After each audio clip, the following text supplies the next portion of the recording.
Would you stand as we continue to worship here today? If you're joining us online, we're happy to see you. We know you could have gone anywhere. We're thankful you chose us. Brother, lay your head down. Sister, don't you know? Ain't no rest in worry. Troubles come and troubles go. I have seen the sparrow. I have watched her fly. No, she does not worry. Tell me, why should I? Oh, hold on, love. Things are gonna get better. Things are gonna get better. I know it's hard. Hold on, love. Things are gonna get better. Things are gonna get better. I know they are. Do do do do do. Do do do do. Do do do do do. I have seen the lily dancing with the wind, open to the sunshine, open to the rain, oh, dressed in all her beauty, giving what she needs. If I listen closely, I can hear her sing to me. Hold on, love, things are gonna get better. Things are gonna get better. I know it's hard. Hold on, love, things are gonna get better. Things are gonna get better. I know they are. Hold on, love, things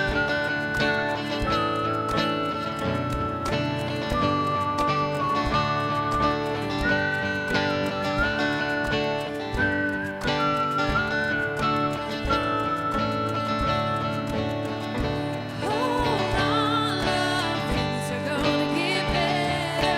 Things are gonna get better. I know it's hard. Hold on, love, things are gonna get better. Things are gonna get better. I know they are. Hold on, love, things are gonna get better. Things are gonna get better. I know it's hard.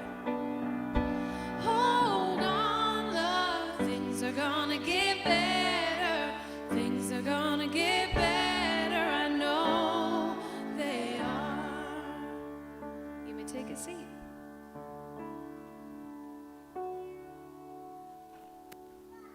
Well, good morning. Thank you, girls. It is so good to be with you on this. I mean, it's still beautiful. It's cold. Things are going to get better, folks. I know it's hard. Regardless of the weather, regardless of the temperature, it's great to be with you this morning. My name's Jeremy. I am the Cottage Grove pastor here at the Grove. And we are a church that exists to grow goodness. And so my hope is that you're being with us in the room today. You're watching us online. You're interacting with us out in the community throughout the week is somehow nurturing healing, wholeness, and beauty in your life. At the top, we like to make sure that we address some of the things in the room, those things being little people. Children are not only welcome here at the Grove, but they're celebrated members of this community. We want to make sure that that they feel that and that we create the space for that to be true, both within the worship center and within our programming. So in the worship center, we have in the backs of all of the chairs different coloring activities for kids or adults to make use of as they're in their seats. We also have this wiggle space on the side of the worship center, and then some activities in the back, some quiet activities for them to be able to do. They need to get up and move their bodies throughout the service, because sitting in one spot for an hour isn't necessarily reasonable.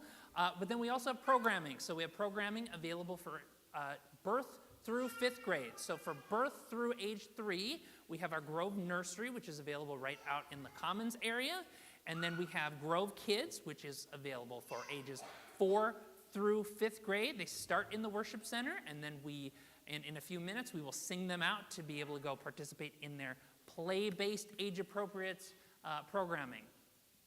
Just so you know, if this is their first time going to either of those spots, the one thing that we ask is that you fill out a registration. So you can either do that by filling out one of these cards, which is on the back table, and then sending that with them to either of the spaces that they go to, or you can fill it out online. We have the QR code up here, and then also if you have the worship handout on the inside, on the right-hand side, there's a QR code there as well. So you can register there, and then that gets emailed to our leaders with all the same information. We do that, one, so that we can know who your kids are. That's important. Names are important. We want to address them for who they are. And then if there are any other things that we ought to know about them, so if they have any allergies or medical concerns, so we can make sure that while they're with us, they are getting the care that they need. That is awesome. With that, we now are going to move into the part of the service which we call Connection Points. Connection Point is the opportunity that we give you each and every week to connect with people around you through some forced interaction. And we have you do that. We give you that opportunity because building meaningful relationships, even sometimes through forced interaction, is a really good and important thing. So, in just a moment, we're going to have you stand up, find someone near you don't know or don't know very well. You can introduce yourself, and then we give you a discussion question. If you have no idea what to talk to this stranger about, you can at least talk to them about this. Today's Connection Point question is related to, what is tomorrow? Girls, what is tomorrow? St. Patrick's Day is tomorrow. One of the things that often comes up with St. Patrick's Day, or with Irish stuff, is potatoes. Potatoes. Boil and mash and put them in a stew. So today's question is, what's your favorite way to have potatoes? Boil and mash them, put them in a stew. French fries. Au gratin. Is that a thing, right? Okay. I don't know what that means, but I know it's a thing. You might have a different answer. We'd love to hear what your favorite way of having potatoes is. And if you have something else to talk to somebody about, go ahead. But we at least give you this one question if you have no idea what else to talk about. So with that, why don't you stand up, find someone near you don't know or don't know very well, introduce yourself, discuss this or anything else, and then we'll reconvene in a couple minutes.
As you came in this morning, hopefully you got one of these. These are our worship handouts, so I'm going to be referring to this quite a bit in the next couple minutes. If you don't have one yet, if my 8-year-olds did not successfully hand one to you, there should be a stack on the back table. As you open it up, it's going to have all the most important information that you want to know about the church. On the left-hand side, there's a little bit about how we got started, what our values are. On the bottom, there's information about giving to make sure we are able to continue to do all of this that is so meaningful to us, and that this thing continues to exist for those who are arriving next. So you can give in person by putting check or cash into the box at the back. We also have online giving. That's that second QR code where you can set up recurring giving so that you don't even have to think about it. Then we also have Venmo as an option, which has proved to be a very convenient option for lots of folks. Then on the right-hand side, there's more information about our children's ministry, stuff that I didn't have the opportunity to go into earlier. And then on the inside, there's also the worship insert. This is your opportunity to let us know that you are here with us today, to update us with any contact information that you need to update. There's also spots on the back for you to be able to request specific information about things that you might be curious about learning more about, and a spot for prayer requests as well. So if there are things that are going on in your life that you need prayer for and you would like others to join you in praying about, you can fill that out there. You can fill this out at any time during or after the service, and then drop it in the basket on that back table at any time during or after the service. Then as you flip to the back, these are our announcements for this season that we're in here at the Grove. And the season that we are literally in here at the Grove, the season in the church calendar, is called Lent. Lent is a season of reflection and preparation as we move towards Easter. And one of the things that happens as a part of Lent is that the Thursday before Easter is known as Maundy Thursday. This is the retelling of the story of Jesus gathering with his closest followers for his Last Supper, sort of his final moments with his closest followers. And we are going to have a service on that Thursday right before Easter. It's April 17th. It sounds like it should be a long way away. It's really not. April 17th at 6 p.m., we will gather in this space, have Thursday service together, sing some songs, have communion, and then immediately following that, we're going to have a soup supper. I've mentioned this the last couple weeks and said we will eventually have a sign-up for you if you are interested in providing food. The sign-up is live as of this past week. So if you scan that QR code or go to that web page, there's a spot on there for the Maundy Thursday service, and there should be a link that's live where if you want to bring food to be able to provide to a bunch of people for us after the service, you can do that there. The second announcement is about, if you skip down, we'll come back to the middle one in just a moment. The second announcement is about baptism. Baptism is one of the sacraments of the church. Sacrament is a fancy word for an outward sign of an inward grace. It's a symbol of God doing something in our lives. Communion is one of those things that we celebrate, a sacrament that is a symbol of something deeper. Baptism is that for us as well. Baptism is a symbol of God's grace that is at work in and through our lives. It's a symbol of God's grace that washes over us, and it's also initiation into the life of the church. Here at the Grove, we baptize people at any age.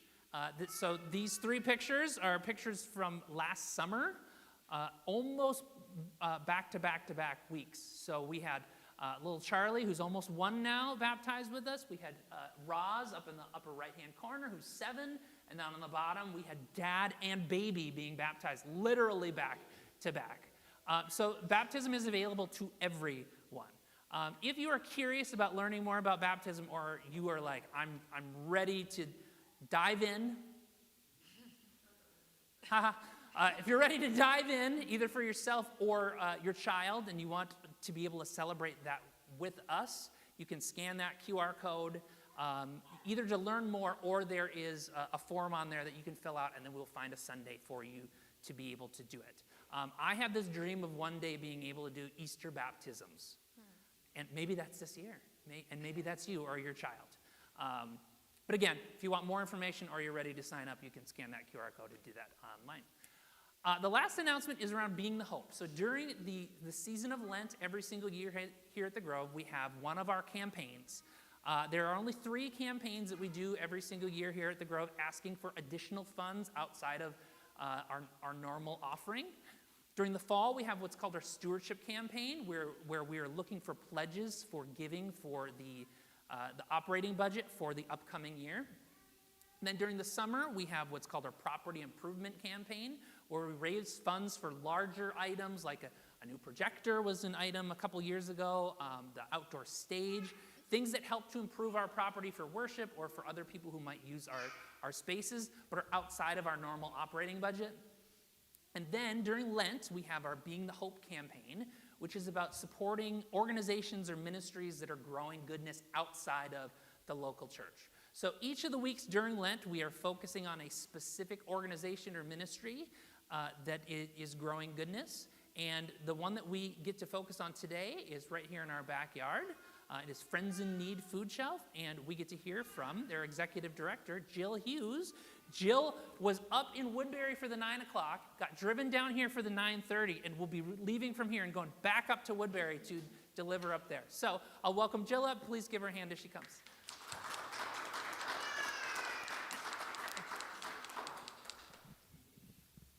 Good morning, everyone. Friends in Need, if you're not familiar with it, was established in 1992. We've been in our current location since 2016. Our primary service area is St. Paul Park, Cottage Grove, Newport, and Great Cloud Island, but we serve anyone in the Twin Cities who is seeking help and needs food.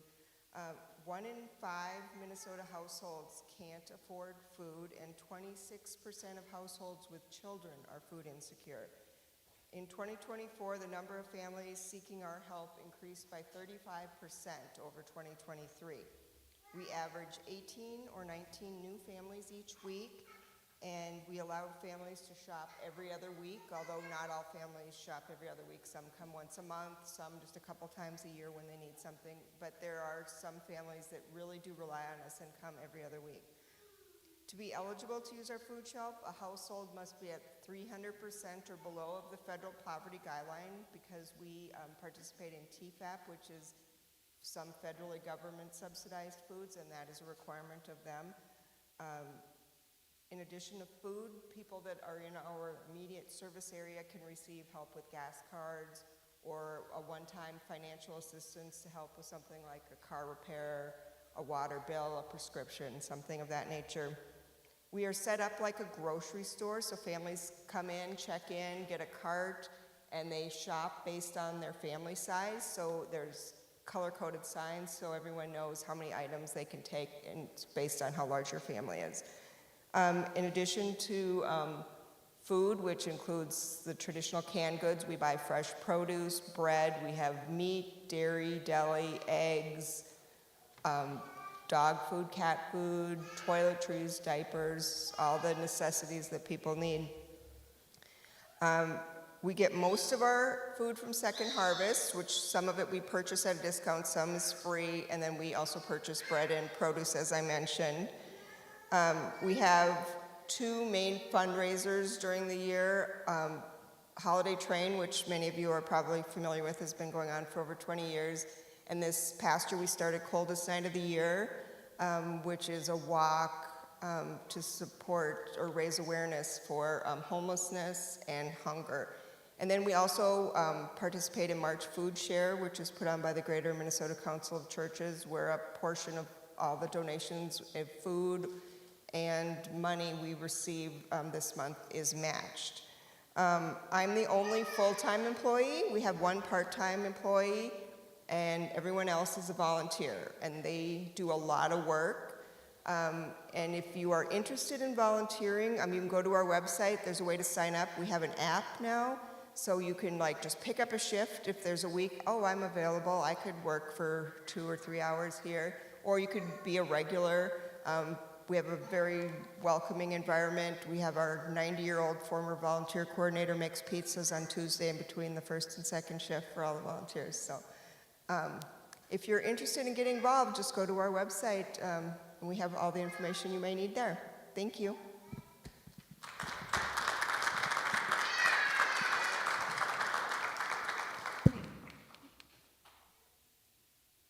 Thank you, Jill.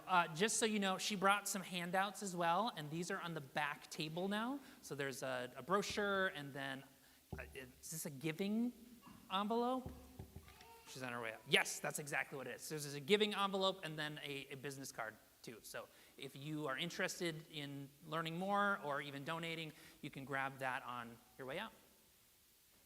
Would you stand as we continue in worship?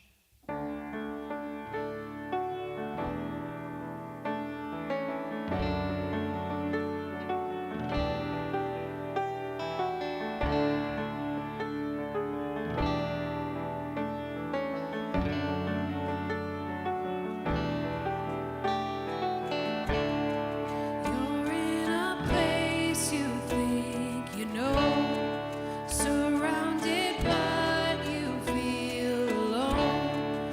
You have a place to rest your head but not a home. Feels like you lost yourself again. Sit in the silence of a friend. When you are fully known and loved, you have a home.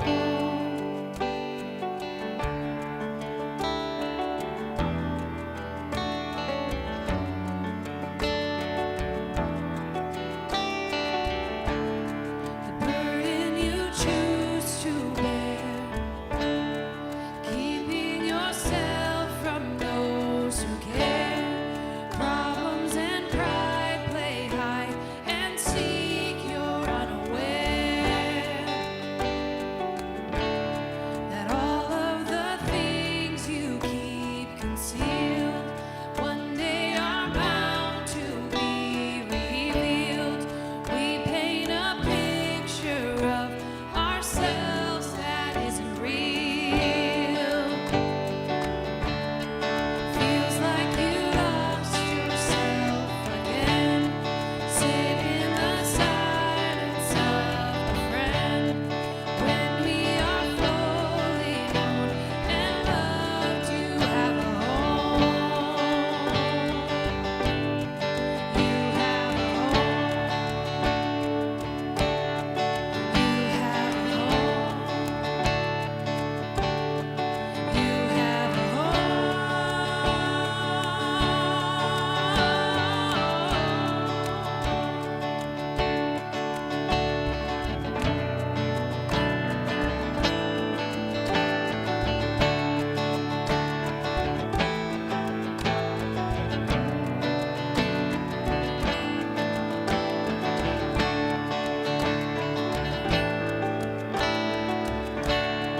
Feels like you lost yourself again. Sit in the silence of a friend.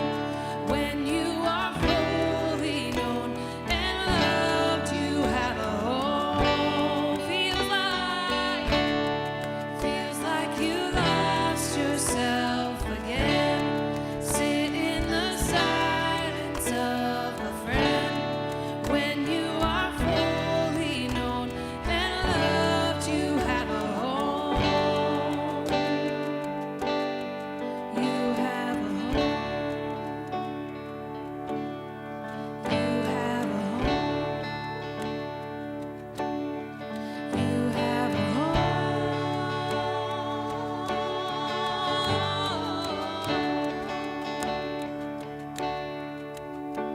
In time, may you find peace of mind with me, my friend. In time, may you find peace of mind with me, my friend. Oh, feels like you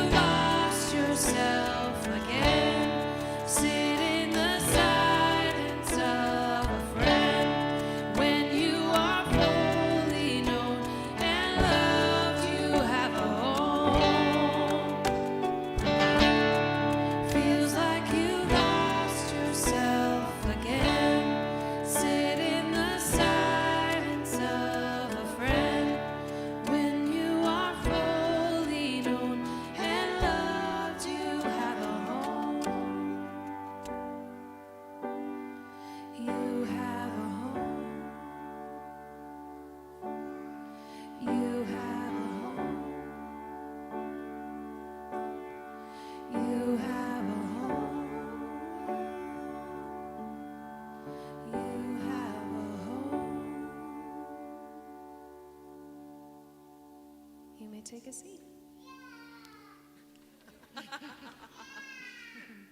My biggest fan back there, I guess, today. I am so grateful for the leadership of our musicians this morning. Thank you for leading us in worship. Our scripture reading is, I think, going to be up on the screen. I'm going to be reading from the Gospel according to Matthew. From the 5th chapter, I'll be reading verses 38 through 48. The thing I'd like you to know about this is this comes from some preaching of Jesus. It's called the Sermon on the Mount. And it's one of the best-known messages that Jesus preached. And so I invite you to listen to these words as I read. You've heard that it was said, an eye for an eye and a tooth for a tooth. But I say to you, do not resist an evildoer, but if anyone strikes you on the right cheek, turn the other also. And if anyone wants to sue you and take your coat, give your cloak as well. And if anyone forces you to go 1 mile, go also the 2nd mile.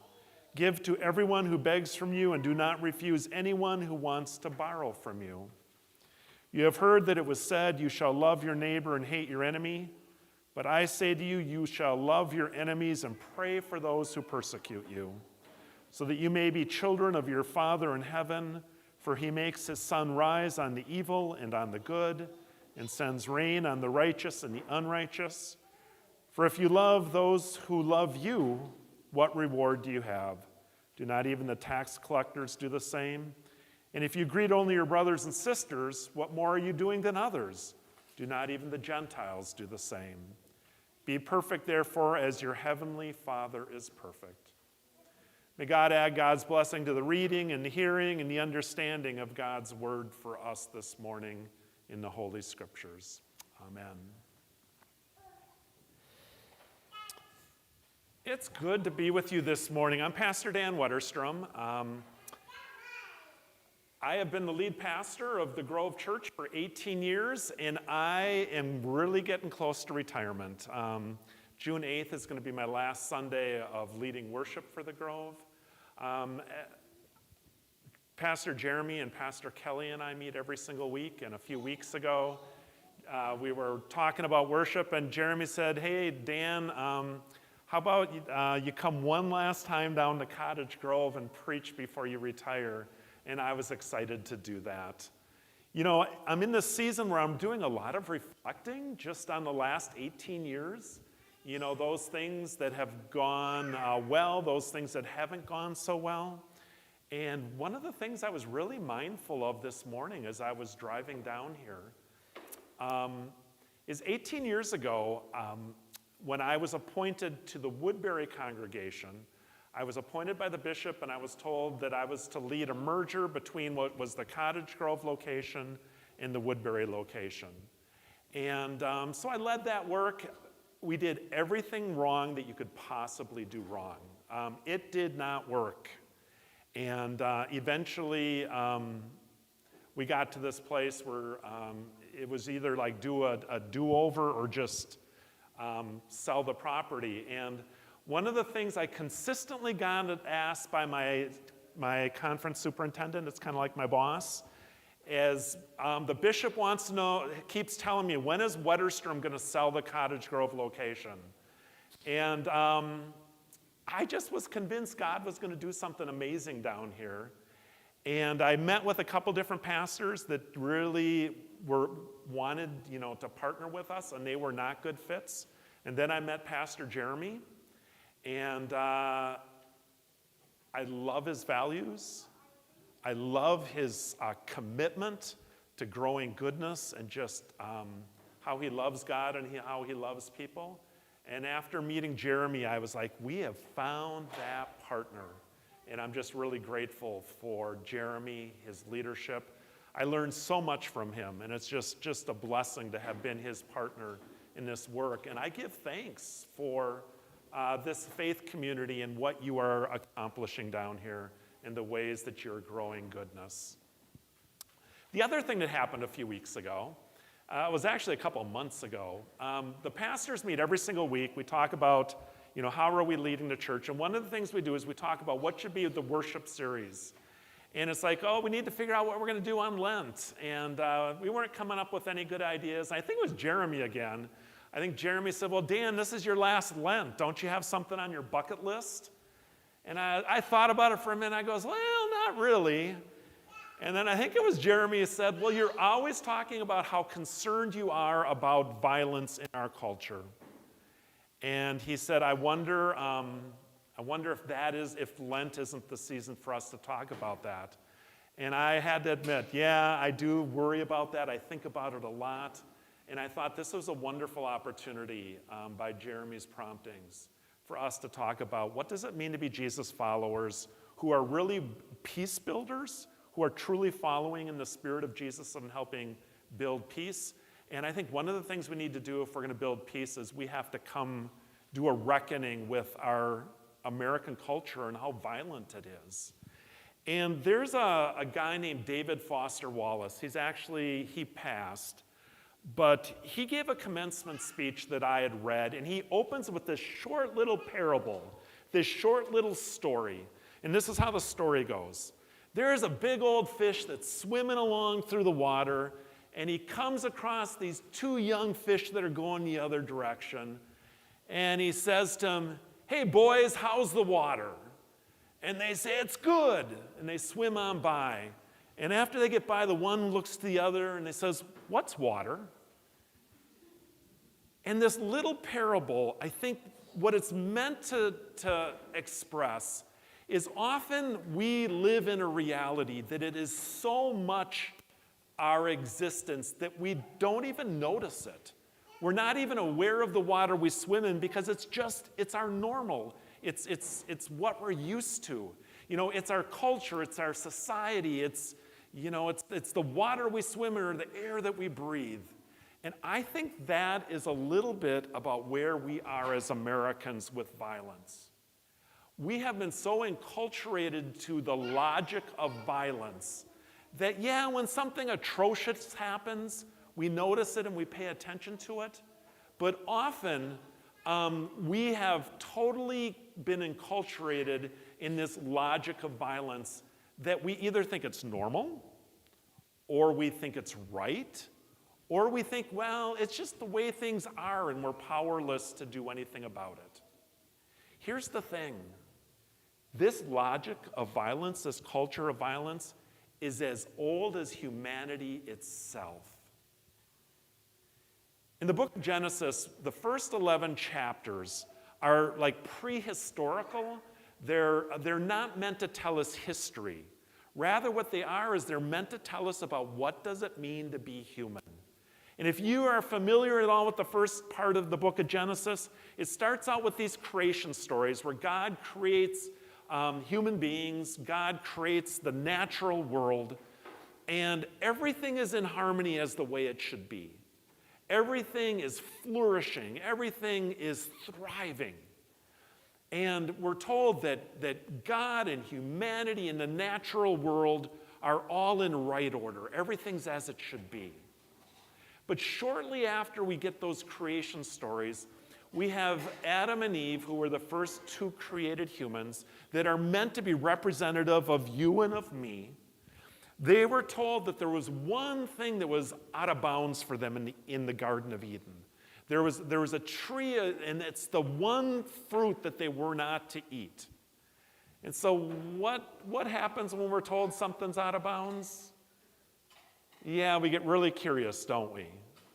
And these stories tell us a little bit about our human nature, our tendency around temptation, our tendency towards rationalization, our tendency eventually even towards violence. So what happens is God ends up confronting them because they've eaten from that tree. And if you're familiar with that story, God confronts Adam and says, Adam, what did you do? Do you remember what Adam does? He throws Eve under the bus. It was all Eve's fault. She's the one who brought it up. She's the one who suggested it. Doesn't accept responsibility for himself, does he? Blames Eve. Do you remember Eve's response? Eve ends up blaming the serpent, right? And those stories tell us something about what it means to be human, about our ability to rationalize, our ability to do exactly what we want, our ability to come up with ideas to engage in that perhaps are not consistent with God's will for us about what does it mean to live a life that honors God, honors each other, and where there's human flourishing. Well, Adam and Eve ended up having their first two children were Cain and Abel. If you remember that story, they each brought an offering to God. Cain was a farmer. Abel was a rancher. They both brought some of the fruits or the product of their work. And we don't know why, but we're told that God preferred Abel's offering over Cain's. And Cain just got bent all out of shape. And Cain ended up murdering Abel. And when God ended up confronting Cain, Cain said, well, who am I, my brother's keeper? And God ended up expelling Cain east of Eden.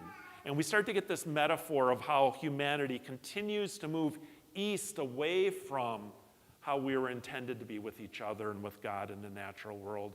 And finally, later on in those first few chapters of Genesis, we're told that God just grieved how violent humanity was, and God wanted a do-over.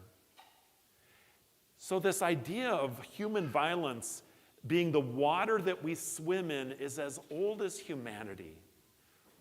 What I'd like to do is I'd like to just give you some examples of how I see that logic work in our world around a logic of violence. The very first story that I'd like us to think about is how vigilante violence, and this is kind of like one of the most extreme ways it operates. Are some of you familiar with Ahmaud Arbery? Does that name ring a bell? Ahmaud Arbery was a black man. He was in an Atlanta suburb. He went for a run. He was running through his suburb. There was the neighborhood he was running through, apparently it had some burglaries. And there were three white guys that saw Arbery run by. They were like, what was the logic? The water they swam in? Right away, where did they go to? That Arbery was part of the problem. He's probably one of those people that are burglaring or stealing from the neighborhood. So what do? They go grab their guns, they jump in their truck, chase him down, they confront him, and they kill him. Police investigate, no charges. How come? Well, the logic of violence was, well, there was a black guy running through a neighborhood, there was a problem. These white guys, they responded to the problem. It was only after video was found of this confrontation that these three were arrested and tried and convicted, not only of murder, but of hate crimes. But the culture was like, well, you know what, he must have been up to no good. Otherwise, they wouldn't have killed him.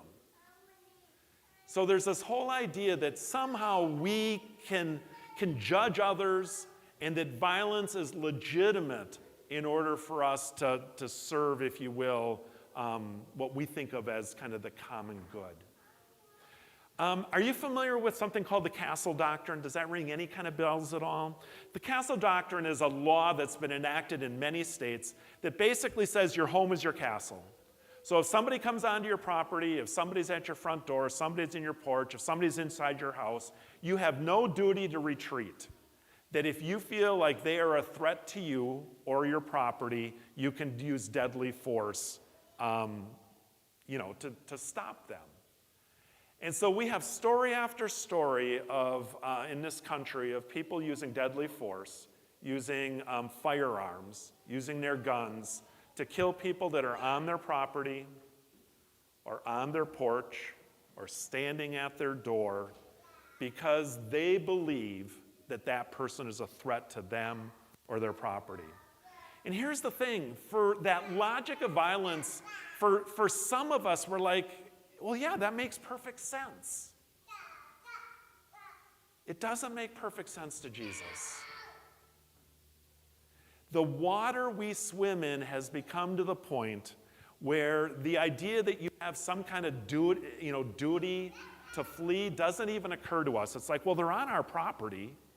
If we feel threatened by them, it's okay for us to kill them. That's the castle doctrine, which has become law of the land in so many different places. Two more examples. Are you familiar with the stand your ground laws in our country? The stand your ground laws takes the castle doctrine one step further. What it says is if you're out in your neighborhood or you're just out in public and you feel threatened by someone, you have the right to defend yourself with deadly force. An example of where the stand your ground doctrine worked, are you familiar? Do some of you remember the story of Trayvon Martin? Trayvon Martin, 17-year-old kid, walked to the convenience store to get some snacks. He was walking back. I think he was eating his Skittles. And there was a security guard named George Zimmerman who saw him. George Zimmerman was convinced he was up to no good, so George Zimmerman called the police, explained what was going on. The law enforcement instructed him, do not follow him, we're coming, we'll investigate, we'll take care of it. Instead, what George Zimmerman did is he ended up following Trayvon Martin. There was some kind of confrontation, and he ended up shooting Trayvon Martin dead. When this went to trial, he was found not guilty by the stand your ground laws that said that he had the right to use his firearms, his guns, to defend himself. Once again, there's this logic of violence that has been incorporated in the law that our culture feels like just kind of makes sense. It's the water we swim in. Last story.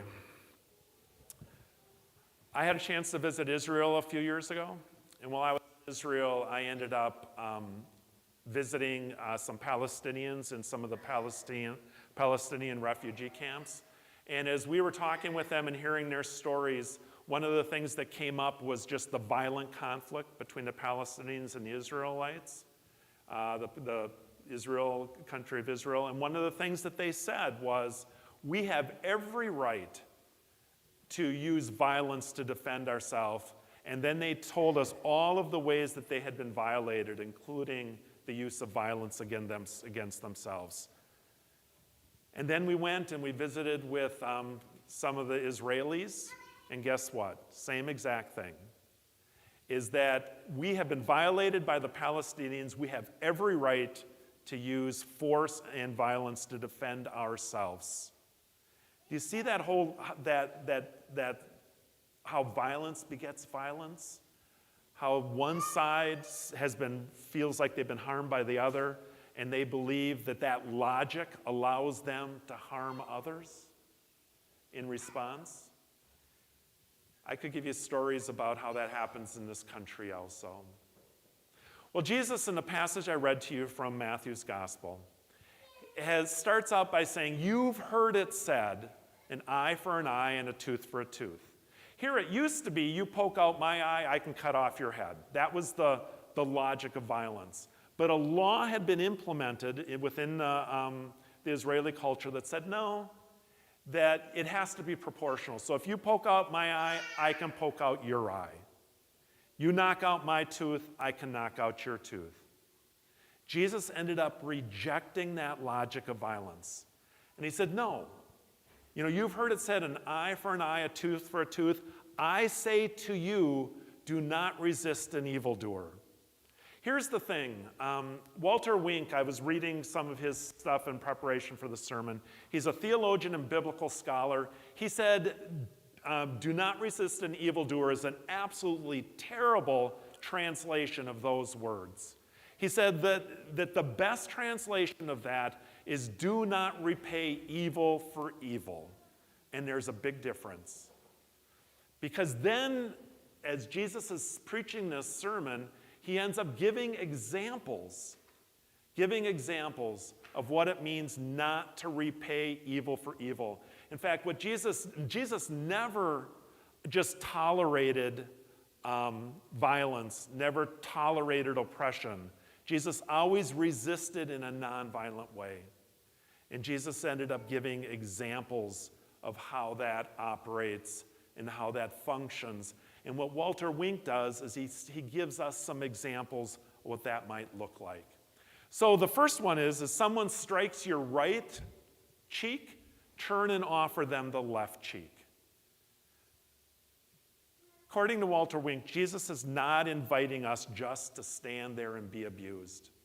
He said what is most common is in these honor-based cultures where one is trying to assert their authority over others, and where the thing that you're trying to avoid is being shamed, is what would happen is in this real hierarchical culture, you would have masters abusing their slaves, you'd have husbands abusing their wives, you would have parents abusing their children, and you'd have Romans abusing Jews.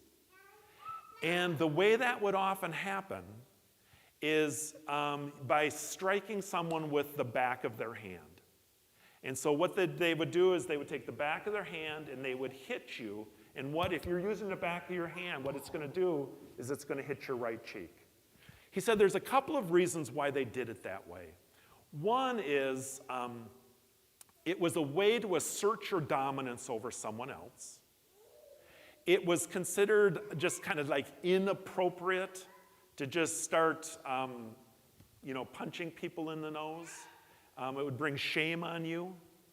The other thing is you never used your left hand, because if you did, it would leave you ritually unclean, and it meant you couldn't participate in a lot of the community life. And so when you were trying to assert dominance over someone else, you'd always use your right hand and you'd backhand their right cheek. He says if you then offer them the other cheek, what that does is puts them in the very awkward position of them having to manipulate themselves in order to hit you again. And he said that very act of not fighting, not fleeing, but if you will, in a nonviolent, assertive way, you ended up putting shame on that person who had hit you. He said the other thing, he then said, if someone sues you for your coat, also give them your undergarments also. Said same logic's at work. Powerful people were constantly bringing less privilege into court, suing them. And what the poor person had to give up usually was just their clothes. And so they would give them their coat. And Jesus says, you know what, if one of these privileged people sues you for your coat, also give them your undergarments. You know what the logic of that assertiveness was? Bare skin, nakedness, was tied with all kinds of shame. But here's the thing. If you're the one who's responsible for someone else not having clothing, the shame is brought on to you. And so Jesus was saying that it's one of the assertive, nonviolent ways that you can break that logic of violence by not fighting, not fleeing, but rather by bringing shame on the person who's taking advantage of and exploiting you. Final example. He says if someone conscripts you to walk a mile, walk 2 miles. Well, what in the heck does that mean? So remember, Israel was an occupied country. So one of the things that would often happen is the Roman soldiers could literally just say, hey, you're going to carry my pack for the next mile. You had a couple choices. You could flee or fight, and those were not good choices. You were going to come out on the losing end of that. And so what did you do? You took that Roman soldier's pack, and you carried it for a mile. Do you remember Cyrene had to carry the cross of Jesus for a mile? Does some of you remember that story? It's another example of that. So what Jesus is saying, if somebody makes you carry your pack for a mile, carry it for 2. Why would Jesus say that? Well, guess what? A Roman soldier is allowed to make you carry that pack for 1 mile. If you carry it more than a mile, they're in trouble. It breaks all the laws, all the rules.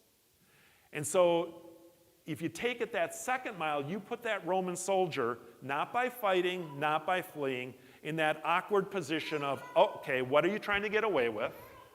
Now I'm the one who's in trouble. What do I do? You know, hey, I want my backpack back. I want my pack back. And Walter Wink said all of these strategies were ways that Jesus was challenging the logic of violence that says you can either fight or you can flee, or the third way, where you can explore what are those active ways that you can resist the oppressor's action in your lives. Here's the thing. We are called to be a people who don't swim in the water of this idea of virtuous violence, this idea that somehow violence can be used to accomplish good things. Rather, we're a people who are called to be peacemakers. We're called to be a people who work to make our world more caring, more loving, more just. We work to be a people who grow goodness in order that we might help accomplish God's purposes here on earth and help this world and our country flourish and not only honor God, but bless people. Why don't we stand as we sing our closing hymn?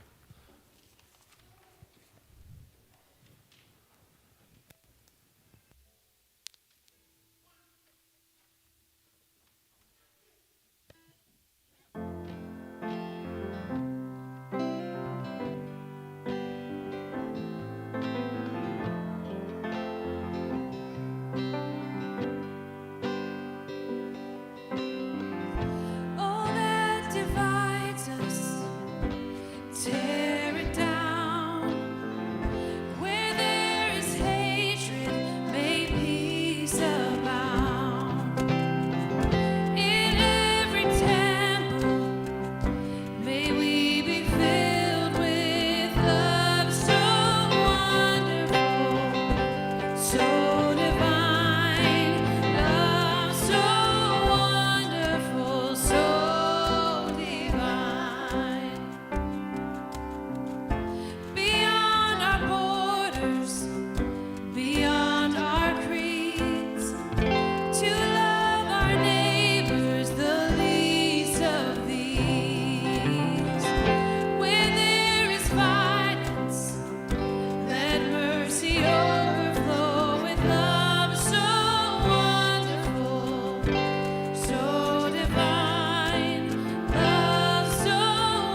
is so good to be with you on this. Yes, it's a beautiful Sunday morning, especially on a week when we are coming out of spring break here in South Washington County. I'm so thankful for all of you being here with us today. A couple quick things. I was thinking about it this morning. We're only in our third month of the year, and every one of the months we've had a week where we have talked about a staff, every month we've had 1 week where we've had to talk about a staff transition. So today I get to announce to you that Andrea Juvie is no longer going to be our interim worship director. Because we're dropping the interim? Come on, folks. Ooh, let me do that again. I'm thrilled to be able to announce that Andrea Juvie is going to long-term be our worship director here at the Cottage Grove location. Thank you.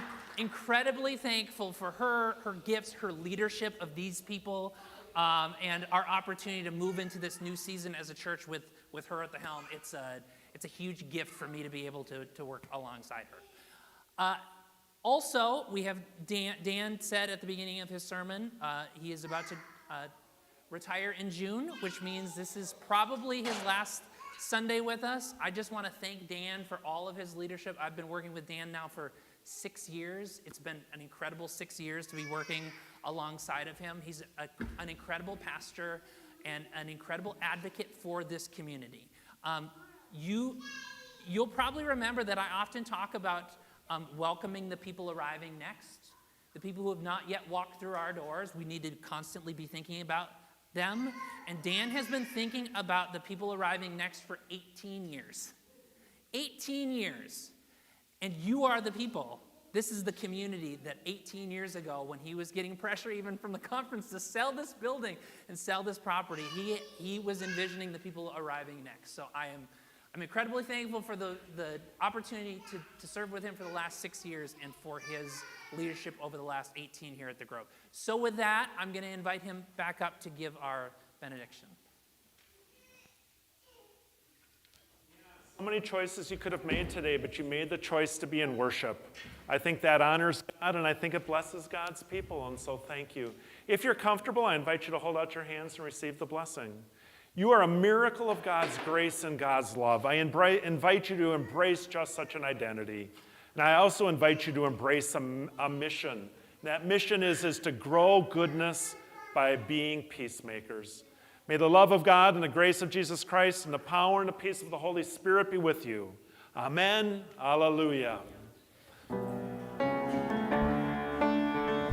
Sold on love, things are gonna get better. Things are gonna get better. I know it's hard. Hold on, love, things are gonna get better. Things are gonna get better. I know they are.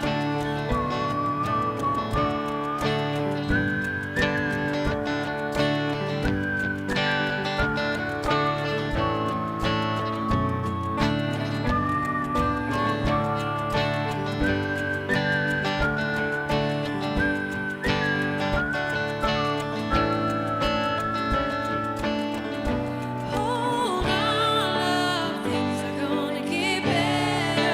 Things are gonna get better. I know it's hard. Hold on, love, things are gonna get better. Things are gonna get better. I know they are.